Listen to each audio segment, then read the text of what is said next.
Qancha saat uxtash kerak deb so'rab beradi, biroq qancha soat kitob o'qish kerak deb so'rab bermaydi-da ko'pchilik yoshlar.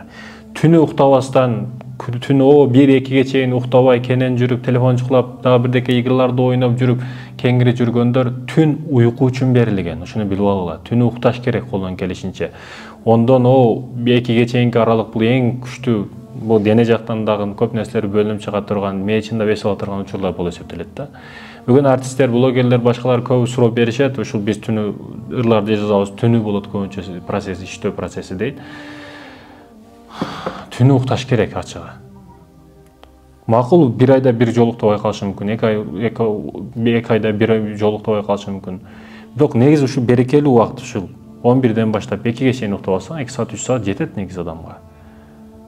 Жеке мен 2 саат 3 саат уктайм. Андан кийин күндүзү 1 саат уктасам уктайм, уктасам уктабайм, болду. Уйку жок. Неге? Жашоо кызыктуу да себеби.